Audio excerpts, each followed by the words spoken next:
Welcome to the 2018 Richard Stone Lecture.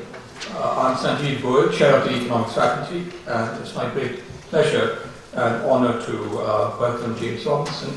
I can say honestly that I've been chair now for 4 years, and I've had the privilege of introducing a very large number of very distinguished speakers here. But I can say honestly that Jim's work is one of my favorites bodies of work in modern economics, so it's a special pleasure for me to welcome Jim today to Cambridge. Jim Robinson is, and I'm not sure whether I'm getting this right, but I read it on his website. He's a Reverend Richard Pearson Professor and University Professor, and he's also the director of Pearson Institute at the University of Chicago. As many of you, I think, know better than I do, Jim's work has profoundly reshaped our understanding of the relations between politics and economics, building on insights from game theory and combining this with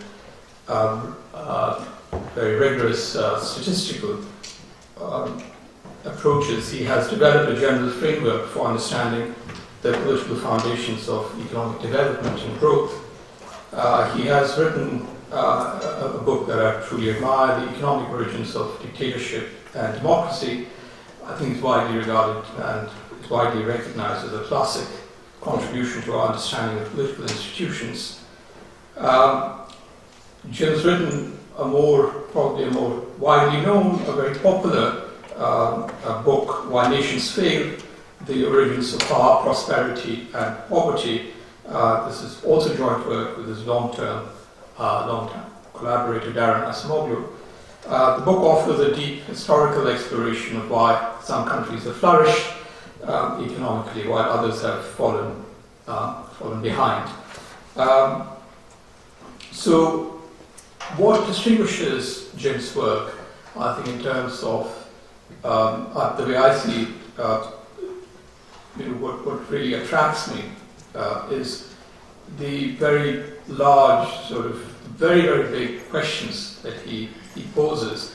By and large, economists shy away from these questions because they think that they will not have anything interesting to say, or they don't have the methods to actually address these questions. So I think more than just the work itself, I think it's the scale of ambition that I find inspiring about Jim's work. Let me now move on and say a few words about his background. Jim has been in the US for a very long time, but if you speak with him, you will realize that he's had deep roots on the island here. He was at the LSE for a bit, he was at Warwick, he has a PhD from Yale, and he has been traveling the US. He was at Berkeley for a bit, and he was in the government department at Harvard before he moved to Chicago just 3 years ago. And he was telling me today morning how refreshing and how much more intellectual he finds Chicago compared to Harvard. So I'm very much hoping that at the end of this lecture we'll give him a hard time, and when he goes back to Chicago he will not rubbish us and say it was rather dull. So, ladies and gentlemen, please join me in welcoming the 2018 Richard Stone Lecture. So I was just, so when I was an undergrad, I was very confused when I was an undergraduate at the LSE. And in the second year at the LSE, you had to take this compulsory class in national income accounting, which was taught by Sir Roy Allen. It was quite a figure. And it's one of those moments, which is, we were talking about this at lunchtime, like what do you get out of an economics education? Do you get like pithy policy, actionable things to take into the world? And that would have been good, but I just wanted to sort of to understand what the heck was going on and how was that related to this, or how was that, and I think like so much of what we understand and know in economics, we take for granted all of this sort of structure we just fit bits and pieces into. And I think like national income accounting is like that. It's one of those things that it's really hard to understand how anyone can be confused about that. But if you go back, they were terribly confused, and it took some genius to just understand all these interconnections and how to put it together. And it's sort of part of this infrastructure that we all have, that we all take for granted, but without which we'd all be terribly confused about lots of things. So I remember this was just like the pennies, like one of those pennies dropping, like this how all this fitted together and all these interconnections. And like the Phillips machine, we have the Phillips machine at the library at the LSE. So this whole circular flow of water and income, and so I never met Sir Richard Stone personally, but I think it's that's something that you could really aspire to, intellectually, to create something that just provides part of the infrastructure for all kind of intellectual work in the future in economics. So very few people manage to achieve something like that, I would say. And I'm certainly not going to promise anything of the sort today. So what I'm going to do today is talk about this. I gave the wrong title, or the title changes every hour. So this is also work with my long-run collaborator Daron Hashimoglu, and so I'm going to sort of talk about this new book that we're trying to write. There's a version of the manuscript. The title keeps changing.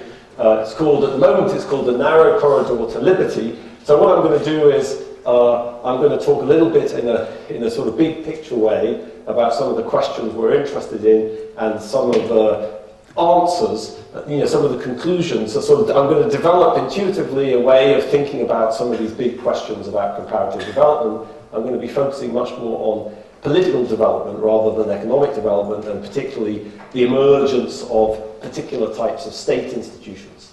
So I'm going to try to motivate the whole story at an intuitive level with some contemporary and historical examples, and then I'll talk a little bit about a model, just to sort of sketch for the skeptical economists in the room that there might be something of a little bit more substance behind all of these examples, and then I'll come back to more grand examples by the end, if I don't run out of time. Okay, so just to motivate, just to let me start, and I'll try to shut up so people can ask questions. What's the book about? So the book is trying to understand, why is it that different parts of the world end up with such different state institutions? Okay, there seems to be enormous differences in the capability or capacity of different states. There's enormous differences in the objectives of different states and the extent to which states are capable of doing things, and the extent to which states actually want to do things which seem to be in the interest of the general welfare of the population. So the agenda is to try to develop a kind of simple framework to think about the variation between these different sorts of states in the world. And I'm going to start by painting a super stylized taxonomy, if you like, of these different sorts of states. So of course there's a vast social science literature on this topic, and I always tell my students, don't talk about the literature. Don't talk about the literature. Let people ask you questions about it. So I may say something at the end if I don't run out of time. But I just want to say, kind of in advance, this is an enormous amount of scholarship on this topic in economics and sociology and history and political science, and I'm not going to have time to pay, due attention to that. But I'm very happy to talk about it if people want, because okay. But it's trying, I think, provide a new way of thinking about a lot of things. If I'll have the chance to sketch that at the end, I will do. Okay, so let me start by motivating this taxonomy, if you like. Okay, and so here's a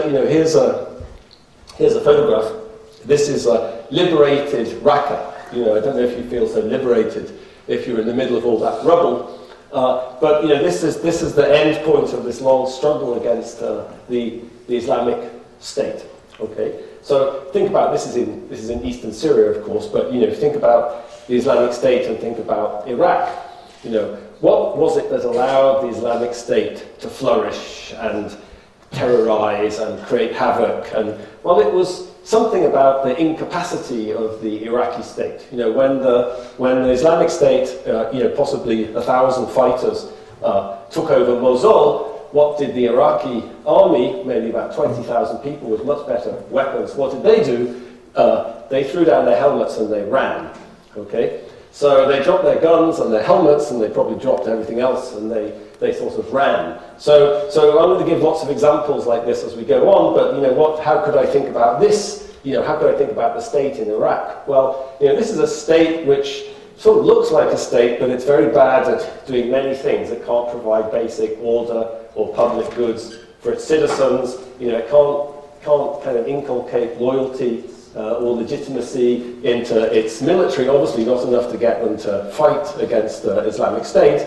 And so this is a state that most political scientists would describe as a very weak state. It's very bad at doing, or it doesn't want to do many of the things that states are supposed to do. Okay? What are states supposed to do? Well, they're supposed to provide order, they're supposed to provide public goods. So here's one of my favorite examples. This is Gibson High School in Monrovia in Liberia. And in 2013, every single one of the 25,000 students who sat the college entrance exam in Liberia failed.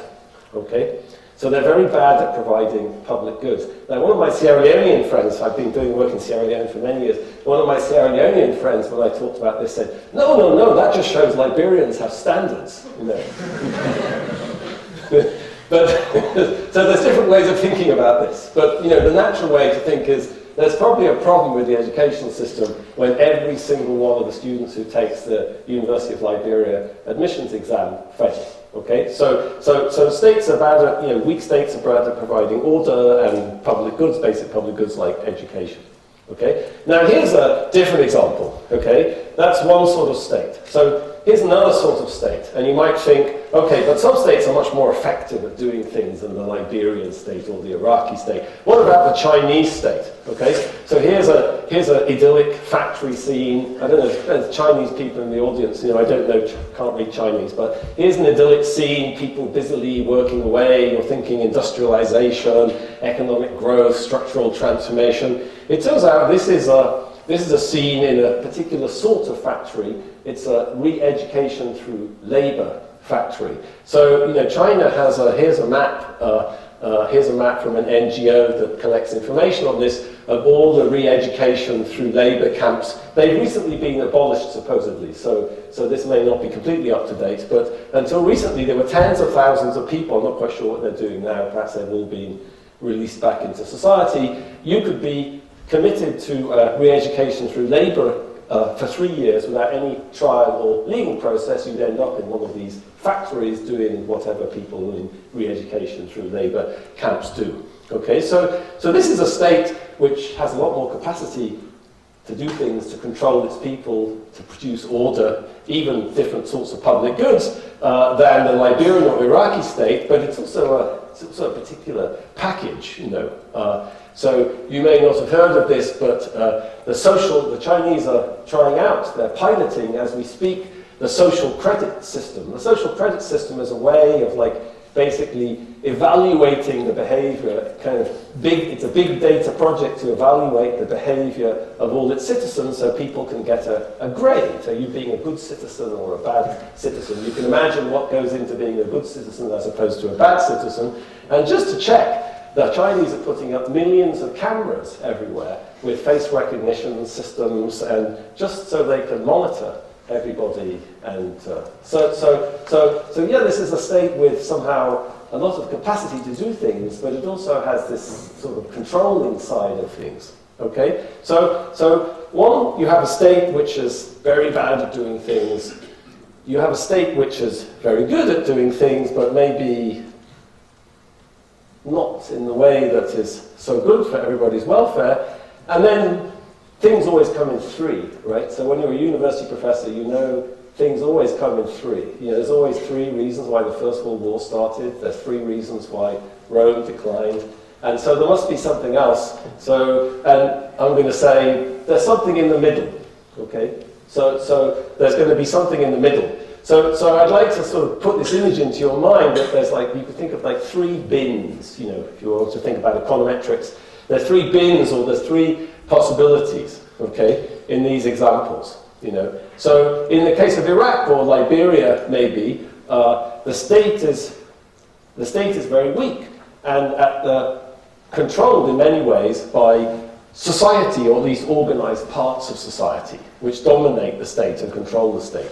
In China, you could say, the state dominates society. And in between, maybe you can have some sort of balance between the state and society. Okay? So I'm not going to spend a lot of time talking about liberty. That's kind of where we're headed, rather than thinking about public goods or economic development. But I don't really have a model of that at the moment. That's something we're working on. And when I show you the model's going to be much more about public goods than it is about liberty. So let me not get too hung up on liberty, but just to advertise where we're going. Daron and I, we've both become big fans of Philip Pettit, who's a political philosopher at Princeton, who has this notion of like non-dominance, like that you want an ideal type of society as a society. It's very much out of like Hayek's definition of liberty in the Constitution of Liberty, that you don't want to be in a society where other people can dominate you or control you, even potentially, okay, even sort of off the equilibrium path, if you like, okay? But to start with, I want, and this is what the model is going to get at, kind of provide some sort of micro foundations for, to think that there's like almost like three steady states here. And the crucial thing is the balance between the state and society. You can get one dominating the other, you can get the society dominating the state. I'll come to more examples in a minute. You can have the state dominating society, or there's some sort of balance maybe in the middle. Okay? This is here trying to think about achieving this balance, or the difficulty or ease of achieving this balance, or even the notion of balance, reminds me of something, of the so-called Gilgamesh. So you probably know that it's you'll see that this resonates throughout social theory. But if you go back and read Gilgamesh, the famous epic of Gilgamesh in Sumer, Gilgamesh, who was he? He was the king of Uruk. Okay, so he did all sorts of great things. When you read Gilgamesh, you see he did great things. I'm not going to read all this out, but there's this glorious city, Uruk, the walls, the markets, the temples, the public spheres, public squares, the shops. It's all wonderful, public good provision. Okay, but there was a fly in the ointment, if you've read Gilgamesh. He was out of control, Who is like Gilgamesh? What other king has inspired such awe? But no one dares oppose him, okay? The city is his possession. He struts through it, arrogant, his head raised, trampling its citizens like a wild bull, okay? So what do the citizens do? They appeal to the god of the sky, Anu, the god of the sky. They say, save us from Gilgamesh, Anu. And Anu comes up with the world's first system of checks and balances. You're probably thinking Federalist Papers, Glorious Revolution, Montesquieu. No, it's old hat, 4,000 years ago, okay? What does it look like? What does this world's first system of checks and balances look like? Well, the Anu comes up with a doppelganger, okay? So they create an identical version of, the gods create an identical version of Gilgamesh called Enkidu, who comes to Earth, a new hero that will balance each other perfectly. And he comes, Gilgamesh is just about to ravish a new bride, and Enkidu blocks the doorway to the bridal chamber, if you've read the story. And then they fight, and that's the world's first system of, checks and balances. Sounds very exotic, actually. I haven't got time to go into it, but actually, there's many ethnographically observed societies where, in some sites, you have this balance, like this balanced opposition. Balanced opposition is a very common way in many societies of, basically providing checks and balances and making sure nobody gets too powerful. So it goes back a long way. Okay, so this is exactly the problem. So this problem is as old as, writing and recorded humanity. And it, as I say, it resonates through social theory, this idea that it's very good to have this authority, but somehow you have to control it. And here's the first, this is an ancient kind of archaic example of this balance I'm talking about, but I'd like to say this balance, this is what we're trying to understand. So let me emphasize this notion of balance. Gilgamesh is balanced by Enkidu, and there'll be a lot more balancing. Okay, so the Gilgamesh, the whole Gilgamesh story, or this problem of Gilgamesh, suggests something, suggests something obvious, which is the Leviathan. Okay, now I use that word. We're in Cambridge, Hobbes and all of that, So the Leviathan is Janus faced. right? So the Chinese state can do lots of things. It can coordinate activity, it can build infrastructure and roads and all that sort of stuff, but it can also, severely repress its citizens, okay? So the Gilgamesh problem is just, people like what the Leviathan can do, but they're very anxious about controlling it, okay? And in the limit, there's many examples in history where what we're going to call the slippery slope, which is, once a state starts, it gets very difficult to control. Once the process of political centralization or state formation starts, it gets very difficult to control it. Comes up everywhere in world history. Let me give you one of my favorite examples of this, okay? So this is the south of Nigeria, and I'm going to tell you a story about the Tiv. I don't know if this is going to work. Here we are. This is Tivland in the southeastern Nigeria. And the Tiv are very interesting because the Tiv were a stateless society at the time of British colonisation. But they were studied by two ethnographers, Paul and Laura Bohannon, who were very interested in the economy, but they were also very interested in the politics of the society. Okay? And they were particularly interested in why was it that the Tiv were stateless? Like, why didn't they have a state? It just seemed like they had these sort of chiefs, but the chiefs didn't really exercise authority. Nobody could really tell anybody else what to do. So let me tell you the story about where that came from, the way that Paul Bohannon tells it, and then I'll come back to this in a minute, Nyambua.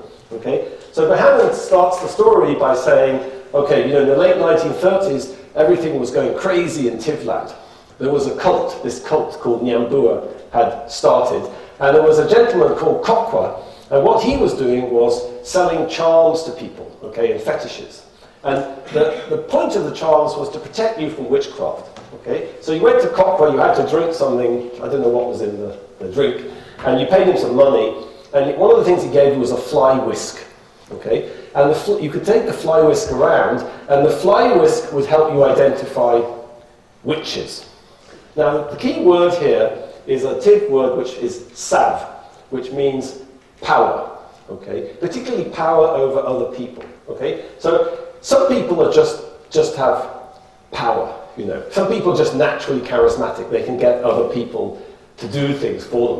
When I was teaching at Harvard, I used to give the example of Larry Summers, okay? So Larry Summers has sav, okay? But here's the thing about sav. Sav can just be like a natural capacity that you have, but it can also be illicitly acquired by cannibalism. Okay, so that's interesting in the Larry Summers example. But obviously, I was referring to the first meaning of sav. And the next word to think about is umbatsav.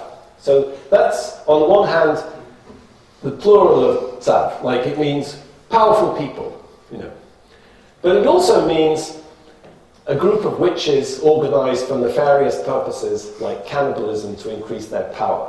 So what Bohannon points out is that this is sort of like the word politician having two meanings. On the one hand, politician means a group of people organized to compete for political office, or it means a group of witches organized for nefarious purposes such as eating corpses and to increase their power. Okay? So this sort of dual meaning of the word was all part of a kind of set of social norms meant to control anyone who got too big for their boots. Okay? So people who started bossing other people around, who had sav and charisma and started, they would immediately be accused of being witches, and the fly whisks would come out. The fly whisk would start, shaking when it got near somebody with illicit sav.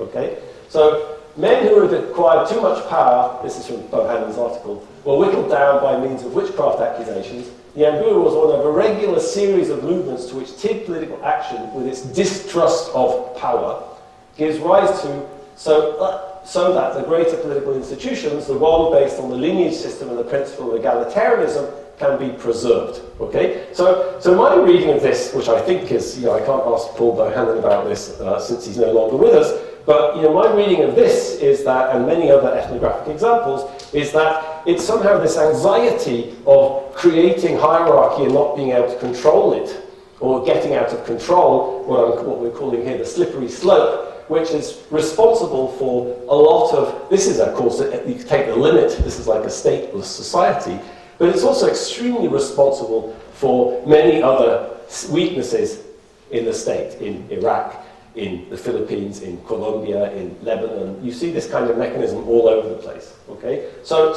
this is part of the story. I'm trying to say, you know, I painted this picture of these three opportunities, and now these three bins, if you like, these three possibilities, and now I'm trying to think about some of the mechanisms. Okay, so you have a situation in the TIV where society dominates the state. I mean, there really is no state. There are these chiefs, but they don't have much authority. Why don't you want to give them any authority? Because you're just worried about controlling it. Okay, so you know, I say here, tool. Somewhere I use the word tool. This will be particularly the case if societies lack tools to control the state. Here's a tool. Here's a tool to control the state. What's this? It's ostracism. The Athenians had a tool. Okay, they had a tool. If somebody got every year, the Athenian assembly would vote as to whether to have an ostracism, and if there was a quorum and 50% of people said yes, they wanted to have an ostracism, then everyone got to vote. Who should we kick out of Athens for 10 years? Okay, so here you have Themistocles. You know, Themistocles, the famous military leader.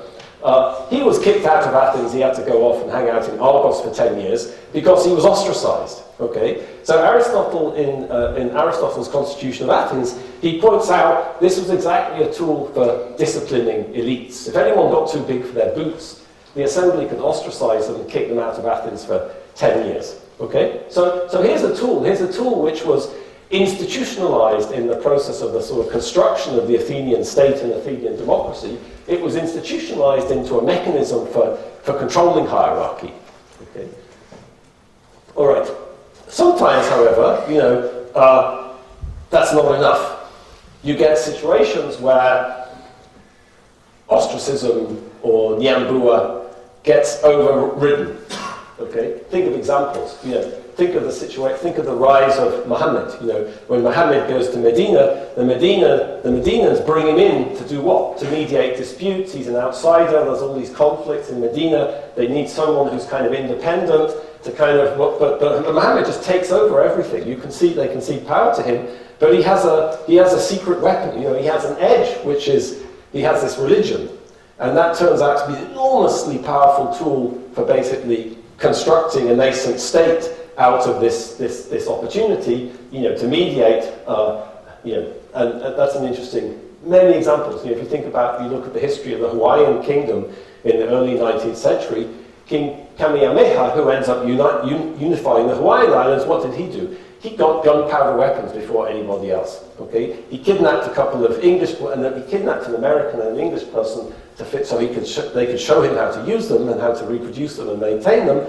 and then he built a gunpowder army and he took over the rest of the Hawaiian Islands. Shaka Zulu, you know, if you go and look at the history of the Zulu state, what did Shaka Zulu have? Well, he had organization. You know, he took male initiation societies and he turned them into military regiments, and he invented the impi, you know, which was a sort of new type of military organization and tactics. You go back to the classical period, you've got the hoplites, and hoplites, that was another military revolution. So sometimes people they just get these innovations which essentially allow this concentration of authority to occur. And in some sense, you know, here's one of the great innovators in world history, which is Lord Shang. So Lord Shang, you know, he lived about 100 years before the foundation of the imperial state in China, the Qin state, and he wrote this famous book, which is a sort of basically how to run a totalitarian society. You know, and here's a quote from it.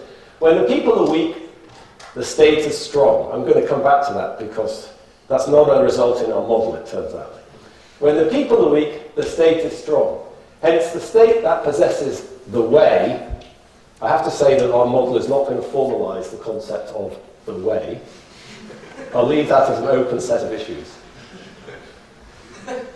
Strives to weaken the people, okay? So his philosophy was extremely autocratic despotism. He was living in this so-called warring states period where there were all these kind of independent polities in China fighting each other, and he was coming up with a sort of blueprint for getting rid of what he saw the anarchy. You know, it's a very Hobbesian type of set of issues, I guess. And but he came up with this very autocratic model, which then was adopted by the Qin state, when they formed the first kind of imperial state in China. So very autocratic. So this is, here, what's the innovation here? The innovation is, in some sense, again, it's a kind of how to organize society, how to organize a polity, how to organize a state, and that was his book is a sort of blueprint for that. I'm not sure I'm not sure if that's really him, what he looked like, but probably nobody knows.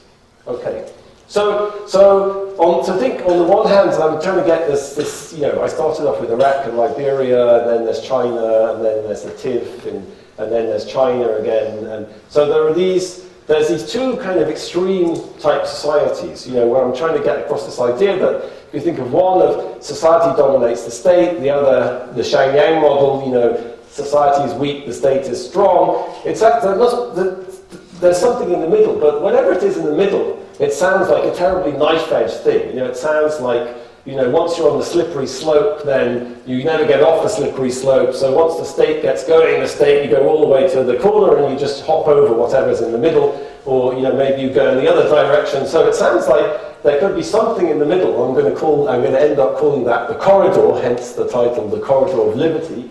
But it starts off by sounding like it's very knife-edge, okay? And the reason it's not knife-edge, at least in the model, the reason it's not knife-edge is that it turns out, kind of in our view, there's much more scope for a sort of productive interaction between the power of the state and the power of the society. So it could be that once you get to sort of extremes, one ends up dominating the other. But in the middle, they can feed off themselves, okay? So in the image I want you to get across here, which is I'm giving you these examples, which are sort of it's sort of like the state is competing with the society. The society in Tivland is trying to keep hierarchy under control, and the society in classical China, imperial China, is the state is trying to kind of weaken society. Okay, there's a sort of contest. So what happens to this contest when you get more balanced? Could it be that instead of one dominating the other side,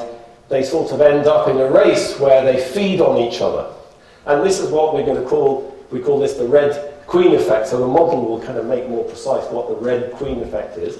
But a lot of the book is about this dynamic balance, if you like, between state and society, and how state and society can sort of feed on each other. All right? And so this corridor turns out to be a little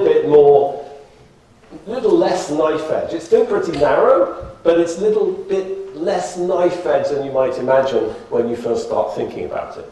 Okay, so then the sort of empirical question, thinking about, I'm going to start thinking about, the dynamics of state formation and why is it that you get all this variation in the world. You're probably asking yourself the question, okay, fine. It's the usual Western Eurocentric nonsense about how the Chinese are over here and how the British, well, we are in Britain. I don't know if it's anachronistic to talk about Britain anymore, but when I was living here it was called Britain. So the England soon, won't it? Well, I don't know what you do with the Welsh. What do you call when Scotland becomes independent? I don't know what you call that. Somebody should be working on that. So let me, in the book we spend a lot of time talking about, okay, you can get the idea, I'm going to show you a phase diagram in a minute, but this is a story about this balance and how you can get off or on balance, or how do you get into this corridor? How do you get into the corridor where this red queen starts working?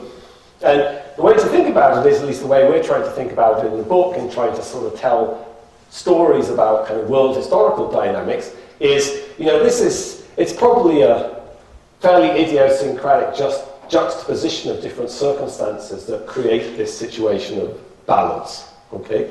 And what do I mean by an idiosyncratic juxtaposition of circumstances? Well, here's a leading example, okay?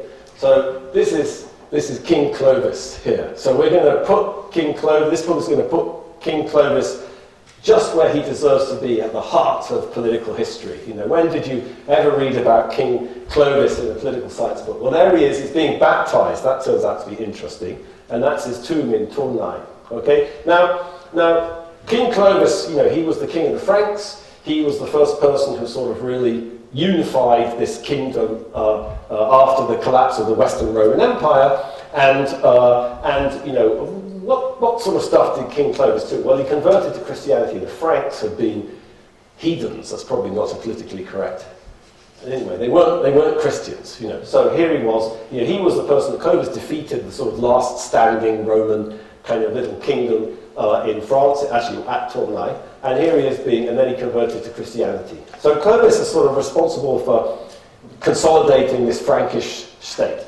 Okay, there were still, Ostrogoths and Visigoths and other people running about, but he starts this state. So what's interesting about the state? Well, I reproduce here the earliest existing description from a gentleman called Hincmar of Reims, the earliest existing description of an assembly. At that time, the custom was followed that no more than 2 general assemblies were to be held each year. All the important men, both clerics and laymen, attended this general assembly, and those of lower station were present in order to hear the decisions and occasionally also to deliberate concerning them, etc., etc. Okay? So one thing that King Clovis did was he sort of institutionalized these Germanic assemblies. So if you read Tacitus's book Germanica, he describes these Germanic assemblies in remarkably similar language to that. Now, it could be that Hincmar of Reims had read Tacitus, and that was the reason he described them in such similar language, but it also seems he actually attended these things. So one thing King Clovis did was he had this institutionalized systems of participation, which he took. The Franks were a Germanic tribe. Actually, Tacitus doesn't mention the Franks, but they were a Germanic tribe. They came, they took over France, and eventually under the Carolingians, they spread much more broadly, under Charlemagne particularly. They took this notion of participatory assemblies and they institutionalized it. And they fused it with many Roman institutions, okay, including here you can see the Roman Church, but not just the Roman Church, the Roman system of administrative organization and a lot of Roman bureaucratic elements. And one of the things that Clovis got when he took over the last Roman kingdom was lawyers, okay? And lawyers helped him write this thing, which was the Salic Laws. Now, I'm not going to emphasize the Roman lawyers writing this thing, but I do want to emphasize the preface, which is rather existing. This is the preface of one of the existing copies of this. Okay, so therefore, 4 men chosen out of men. It's the early Middle Ages, so it's pretty sexist. Chosen out of many among them stood out. Their names were Wisogast, Aragast, Saligast, and Widogast. Sounds like Lord of the Rings, doesn't it? They came from the villae of Bonhem, Salahem, and Widowhem. So these beyond the Rhine. So this seems to have been in the kind of traditional territory of the Franks. Coming together in 3 legal assemblies and discussing the origins and cases carefully, they made judgment on each of the cases as follows. So what's remarkable about this is it sort of describes this participatory formulation of this legal code. So the Salic Law was this legal code that Clovis promulgated, and it involves not some elite sitting in Tournai coming up with, it's a very much a sort of bottom-up kind of codification, if you like, of social norms and traditional practices, which is very common for all these legal systems. If you look at King Alfred's legal system in England, for example, it's extremely similar. It's a sort of codification of what happens if I cut off your nose, what happens if I cut off your ear, what happens if there's different, if I cut off your ring finger or cut off your thumb, and so it's a sort of codification of these, these kind of dispute resolution principles in a kind of much less complex society. So I mentioned this, and so think of the elements here. The elements are, there's this Roman state, how to run a state, the church, administration, fiscal system. They didn't do a very good job of raising taxes, the Merovingians. But the architecture of a state sort of fused with all of these participatory bits and pieces. Okay, so that's sort of like there's a state, but at the same time you merge the state, the architecture of the state, with these mechanisms for controlling it. Okay, so that's sort of putting you in the corridor. That's the story. Okay, and what I mean by putting you in the corridor, well, his Runnymede. Some of you have probably been to Runnymede. The birthplace of modern democracy, that's a bit oversold, I think, as the Magna Carta, to see the Magna Carta as the But let me point out something. So here's, this is where King John negotiated and signed the Magna Carta with these barons. Let me point out something about this that people don't typically know, which is, why did they do this in Runnymede? Now, you might have looked at that photo and said, well, there's a pub, isn't there? They went to a pub for drinks afterwards, probably had relay or something. But actually, what's really interesting about Runnymede, the meadow in Runnymede, it's a site of an Anglo-Saxon assembly, okay? So the Anglo-Saxons, King Alfred and all that, they also had the Witan. They had these assemblies, okay? Where did that come from? Well, it got imported. According to the Venerable Bede, it was imported with the Saxons. Okay, so the Saxons came with these participatory institutions. They propagated themselves in Anglo-Saxon Britain, and the fact that this was being held at the same place as an Anglo-Saxon assembly suggests to me, I don't think there's any kind of smoking gun discussion of this, like King John didn't mention. It's not mentioned in the Hansard of the Magna Carta, but this suggests to me enormous kind of, and this is going to be our view. There's this enormous kind of persistence in this equilibrium. Okay, so just as in France, you get this equilibrium, this kind of balance between the state and state institutions and society kind of institutionalized mechanisms for controlling the state. And that puts you in the corridor, and then a lot of the discussion in the book is about, once you get into the corridor, this Red Queen gets into action. Okay, so let me give you a very specific example of the Red Queen, which comes from the work of Charles Tilly. Okay, I'm going to be criticizing Tilly later on, but at the moment I'll start by praising him. Oh gosh, I don't think I'm going to get time to talk about the model, am I? But yeah, I talked to Daron and he said, don't talk about the model. Okay, so the Red Queen in action. So what do I mean by the Red Queen? The Red Queen is this interplay between state and society.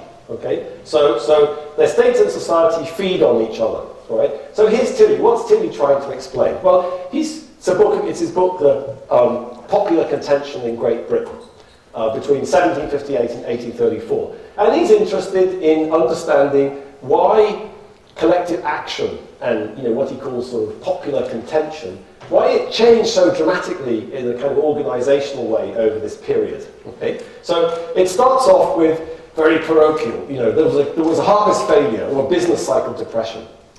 What do people complain about? The price of bread is too high. The baker, he's gouging us. Wages are terribly low. You should raise wages. By the end of the period, what do they complain about? The system. They complain about something different, and they complain to somebody different. So society, it's a story about organization, okay? And what was driving this change in popular contention? The expansion of the state, okay? This is the period in which, as John Brewer described, in his book, The Sinews of Power, the British finally get their act together and start creating professional state administration to raise excise taxes all over the country. Suddenly the state is in your face in a way that it hasn't been ever. And society reacts, okay? So this is this reaction between the state gets stronger and society gets stronger. And what's the consequence of that? Well, it's not a coincidence, I guess, that the book finishes in 1834. He's also interested in explaining the roots of the First Reform Act and the popular mobilization for democracy and political reform. Okay, so this is an example of what we call the Red Queen in action. Now, going back to China and Europe, I'm feeling more relaxed now since I realise I'm never going to be able to explain the model. So going back to China and Europe, I told you this story about King Clovis and the Franks, and so what about China? Okay, so you're thinking, the China had Lord Shang, and they created this autocratic state, the Qin state, after 221 BC, and they kind of organized everybody, and they controlled, but actually the story here is not that big structural differences drive differences in the architecture or the organization of states. Actually, if you go back in Chinese history, you go back a little bit further back in time into the Warring States periods, there's all sorts of evidence of very similar things to, even some historians compare it to like the Greek city-states. So here's an excerpt, for example, just a quote that I like very much that gets quoted all the time in Chinese history from the Hunzi, which is the sayings of a philosopher who was in this Warring States period, in the period before the emergence of the imperial state. The ruler is a boat. Commoners are the water. The water can carry the boat. The water can capsize the boat. So actually there's a lot of evidence of participation, of mechanisms of accountability, which then gets sort of snuffed out with this emergence of the Lord Shang sort of program, especially after 221 BC. So actually it's not that there were huge structural differences. The Chinese grew rice and the Franks grew wheat, and somebody was close to the equator or far from the equator, or population density or mountains or jungle. No, it's not that. There's many similarities, but small differences accumulate once you start thinking about these dynamics between state and society. Okay? So if you wanted to have the whole theory in a picture, and the model sort of formalizes this, provides some kind of mathematical foundations of this, you could sort of think, here's the story I'm telling, here's the power of society. How would I think about that? That sounds terribly nebulous. Well, think about it the way Tilly was thinking about it, kind of organizational capacity, okay? Here's the power of the state. Maybe that's easier to think of, fiscal capacity, military capacity, bureaucratic capacity. What the Chinese imperial state started doing was developing this incredible tradition of bureaucracy as a mechanism for controlling society. Okay? And one thing we have here, the TIV, don't dwell too much on the terminology, that may change by this evening.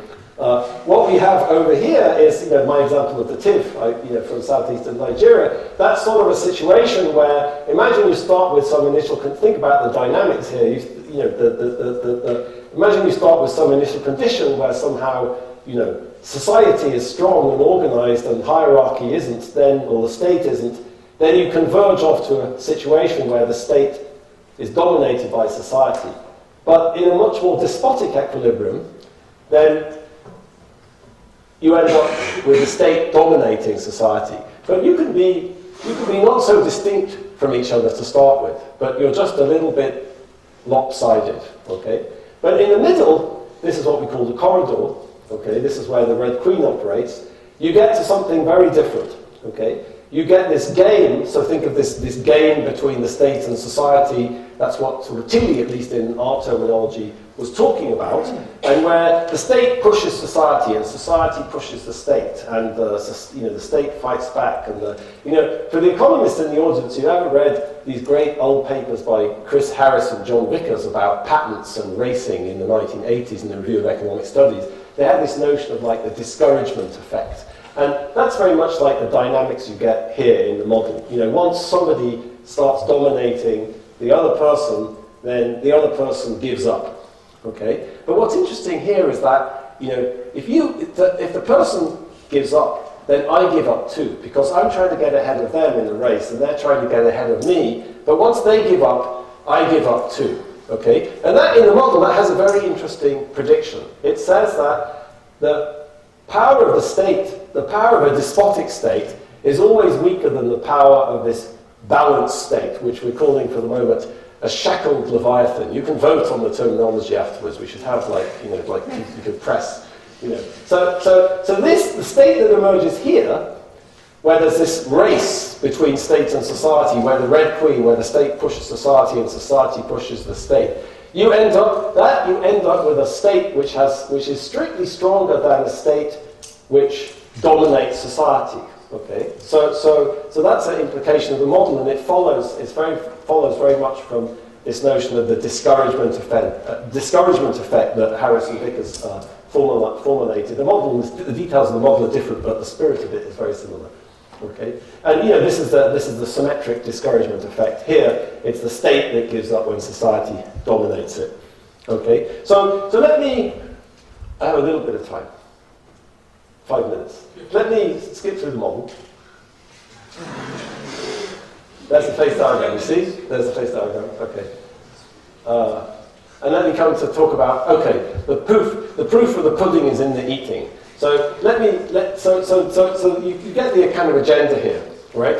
And the agenda here is, trying to think about initial conditions. Initial conditions, the balance between state and society. You can diverge radically over time, and you can end up with a lot of variation in state institutions, and of course the organisation of society, even though you started off in a very simple way. So you don't need to explain big differences by appealing to kind of large underlying structural differences. Okay? That's one of the things we like. And also, the model has what we call a conditional comparative statics. What does that mean? It means that a particular shock or parameter change can move around these locuses that separate these different basins of attraction, if you like. Okay, so we call these basins of attraction. Here's like the corridor, and here's the other. This is like there's a steady state here. This is the basin of attraction of this steady state. This is the basin of attraction of that steady state, and here's the corridor. Okay, so what's interesting when you change parameters is these things move around, but the consequences of those things moving around are very different depending on where you are, what your initial conditions are. Okay, so here's one application of that which we talk about in the book, which is another Charles Tilly thing, which I agree with much less. States made war, and war made the state. Okay, so how do I think about that statement? So warfare leads to state building. How do you think about that in a model? Okay, well, there's different ways to think about it, but one way to think about it is, well, the consequences of that are going to be radically different depending on where you are. Okay, if you thought about, Prussia, think about the history of Prussia. What was Prussia a part of? Well, Prussia was complicated because part of it was the kind of, Prussia, Brandenburg was part of the western bit was part of historically, it was part of the Carolingian Empire, but of course the eastern bit, which was acquired through kind of dynastic connections, wasn't. But at least, Prussia, Brandenburg, they had assemblies, they had estates, they had elements in the same package, that Clovis had. Okay? But of course we also know that during the period of absolutism, after the 30 Years' War, that all kind of withered away. Why did it wither away? Well, one of the plausible reasons why it withered away was that the devastation caused by the 30 Years' War precipitated this very kind of autocratic state-building project in Prussia. So what did that do? It pushed it out of the corridor. Okay? But the same shock could also push you into the corridor, depending on where you are. Okay? So if you go and you look at something like Switzerland, in late medieval, early modern Switzerland, Switzerland was a very decentralized place. It didn't really have a centralized state. It was a kind of bottom-up process starting in the 13th century. These cantons started getting together and kind of contracting into kind of a larger authority, but it was very decentralized. I mean, according to some people, you couldn't really say Switzerland had an effective central state until after the 1848 revolution. But it's clear that this warfare, interstate warfare, kind of precipitated an attempt to kind of organize collectively, to start a kind of assembly for all the cantons. So you can sort of say, well, and the Swiss, of course, they provided mercenaries for everybody's army. That's an example where we're pushed into the corridor. But you look at another place in Europe, just also this emphasizes, this is another example, if you think about Europe, you also have basically stateless societies in Europe, in the Balkans, Montenegro, Albania, until into the 20th century. There's endless warfare in Montenegro. The history of Montenegro is an endless struggle to keep independence of the Turks, but it never produced any political centralization until maybe the middle of the 19th century. It was a sort of theocracy. So what did Montenegro do? Montenegro was so far from the corridor, the same thing pushed it this way maybe, but still in the basin of attraction of this steady state. Okay? So just to say, you get very different comparative statics here depending on where you are in this space. So war made the state and state made war? Yeah, well, maybe, but it's very subtly dependent, at least in this theory, on where you are in the phase, where you are in this space, and where you are relative to the corridor. War can push you out of the corridor, it can push you into the corridor, or if you're too far from the corridor, then you never get into it. And so I think that's one thing that the framework delivers. Okay, so let me shut up the road to liberty. There was a somebody wrote a book with a title that was similar to that, blanking on his name. Anyway, I haven't said much about liberty, but of course it's not in the model. If I'd known I wasn't going to talk about the model, I could have been more naughty with liberty.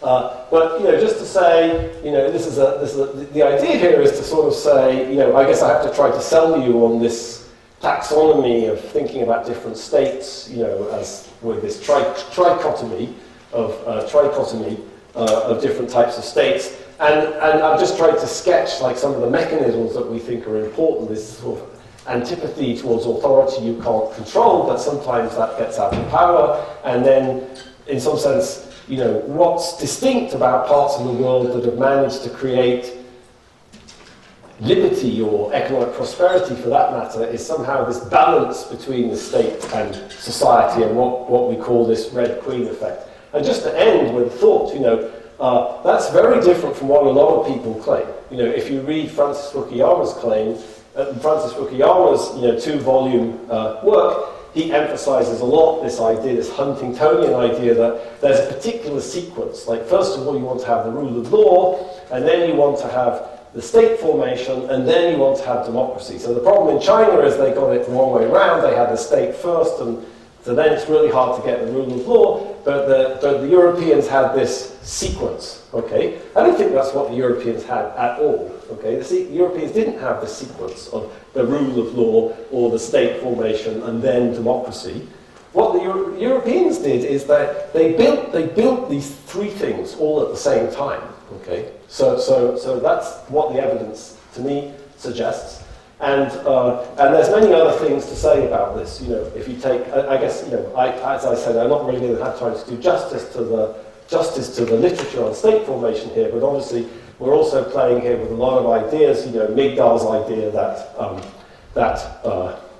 or Lord Shang's idea that when society is weak, the state is strong. Okay, in our view, when the society is stronger, the state is even stronger. Okay. And that's also very related to John Migdal's work. He's a sociologist at the University of Washington in Seattle. He has this idea of a strong society, weak state. Okay, that's true, but it's only part of a parameter space. Okay, in fact, in our model, when society is stronger, the state is stronger. Okay, so I think this framework has a lot to say about existing social science theories of state formation as well. But I'm not going to go into that. So what I should do now is shut up and let you ask questions. Hopefully it's been sufficiently clear that you'll be able to formulate an objection or